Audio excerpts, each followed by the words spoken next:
What's up, guys? Welcome back to World of the Two Comic Club. Justin here, and two-day recap for October 18th and 19th. This is day 30 of daily uploads, so I did 30 days in a row. I'm real excited. I'm going to keep the streak going, and I will be caught up in no time, so let's just go into it. We didn't have any trades on the 17th or the 18th, so let's just go straight into see how the stocks did. I forgot to post a screenshot for yesterday's video, how the stocks ended up. So this was actually the day before, the 16th. I have the screenshot here. Really awesome finish. But then going into the 17th, you could see stocks were not good, and you're going to see we lose a lot of money these 2 days. But yeah, Netflix did really well though, at least, so that was nice. So let's go straight into our winners. We have not a bad day. So we had our Netflix calls definitely contributed the most. They had some good earnings at this point in time, which I'll talk about. I think this might have been the day leading. This might have been right before the earnings or right around or the day of. I'm not sure. But anyways, let's just keep going. The losers, we had Canopy Growth did not do well in Adobe, and then we had some other losers there. If you want to pause the video, you can keep reading on to see what the other positions were, but I'm going to go ahead and keep going. So the next day, the stocks, some more red, so we did not do well again. So you can see this, the Dow started going down a lot, went down 400 points at one point, and then closed at 327 in the red, NASDAQ 157, so another pretty crappy day. Amazon took a big hit. So yeah, so let's go into our winners and losers for this day. We lost 12 grand this day, so it was not fun. You can see our highest performer was the MTNB stock, which I recently sold that a little while ago, so you'll see that in a future video. But yeah, then our Tesla call did okay, but it was really dismal. And then here's our bottom 12 losers. So we had Amazon. They took a big hit with Amazon. Netflix, for some reason, went down. But yeah, NVIDIA. So anyways, it was just kind of global uncertainty. There's a lot of tension going on at this point in time. So I think everyone already knows that. So I want to go ahead and talk. There's a lot to talk about. So I'm going to try to go as quickly as possible. So if you miss something that I say, or if I go too fast, you can always just go back and rewatch it. But before I go, I kind of want to mention a funny thing. So last video I mentioned Align Technologies, and Google's YouTube AI put an ad for this company called Candid, Invisalign, like invisible teeth straighteners. So I thought that was funny because I had 3 ads in that video. All 3 ads were the same video ad of Candid. So I thought that was funny. I don't know if it was the title of my video that triggered it or me actually talking in the video about Invisalign. I think both. Because I know the YouTube AI can listen to the videos and pick out things. So I just thought that was kind of crazy, but just goes to show you that YouTube, the AI is listening. But anyways, okay, so before I go, I want to talk about some more stuff before the article. I saw this really funny screenshot at the time on CNBC. Lately, I've been seeing more typos, and it's just funny because it's dude, you had one job, just don't make typos. And look at how they spelled Canopy Growth with a bracket. I thought that was hilarious. But this was their year-to-date ROIs from and up until October 17th or so, and there was just crazy numbers. Tilray was just blowing up. I just thought that was funny though with that typo. Anyways, so October 17th, again, as you know, was the first day legalization of cannabis, and here's a little screenshot of that first sale. I talked about cannabis a lot already, and I've uploaded videos about it in the past, so I'm just gonna keep going. So with the articles with Cronos, this headline really caught my attention, which I missed it because I didn't read it at the time, but it was marijuana stocks to watch, meet Cronos, the Heinz ketchup of weed. So it kind of caught my attention. And it said Cronos is aiming to extract some of the rarer cannabinoids from the marijuana plant using a fermentation process. I didn't know this, but they said Heinz designs the genetic makeup of the tomatoes used for its renowned ketchup, but it doesn't own the farms that grow the fruit. And they're basically saying that Cronos wants to do the same thing. And I'll just read a couple paragraphs here I'll put on the screen here for you.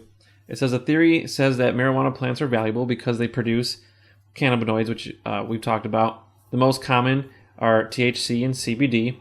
Now, but apparently there's at least 6 other cannabinoids in marijuana plants beyond THC or CBD, and Cronos wants to make it cheaper and more efficient to extract more of them, which could lead to discovery of new uses for them.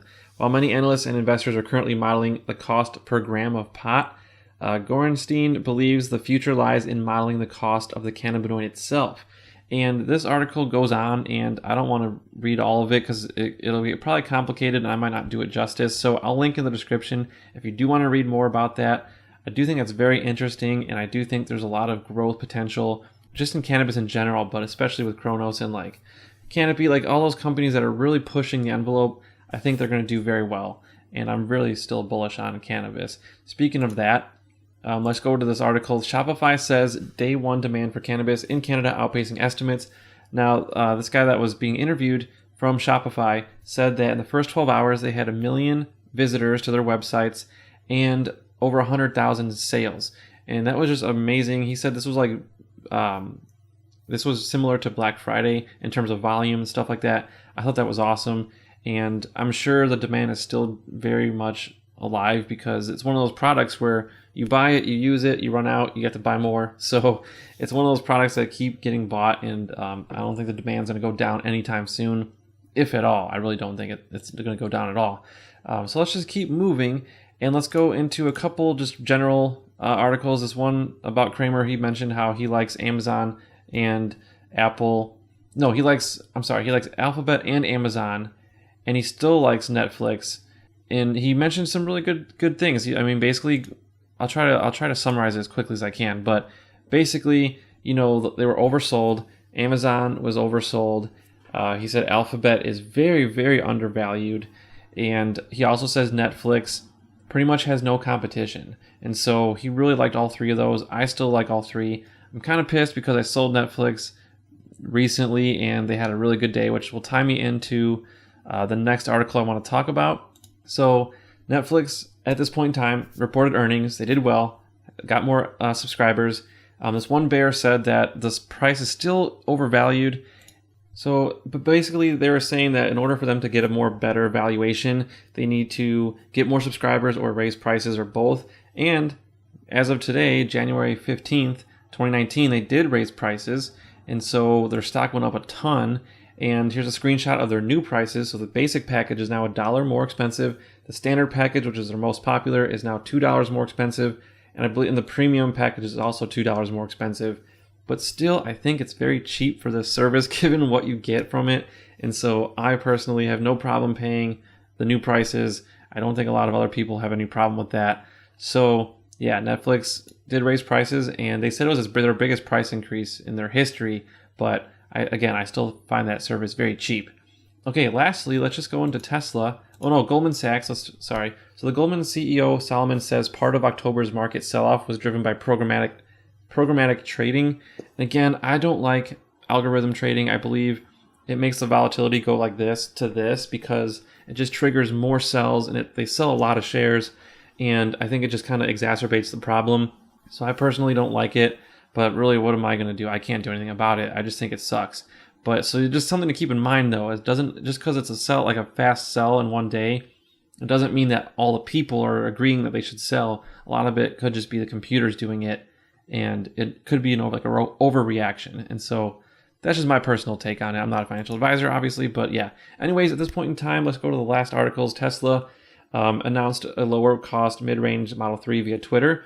Now, I would like to add as a 2019 update, recently they did lower the price by another $2,000. So if you go to their website, and if you were to purchase a rear wheel drive model, no autopilot, solid black paint, the regular Aero wheels, you could get it for $44,000 before taxes and fees. So probably around closer to 50 or 49 out the door.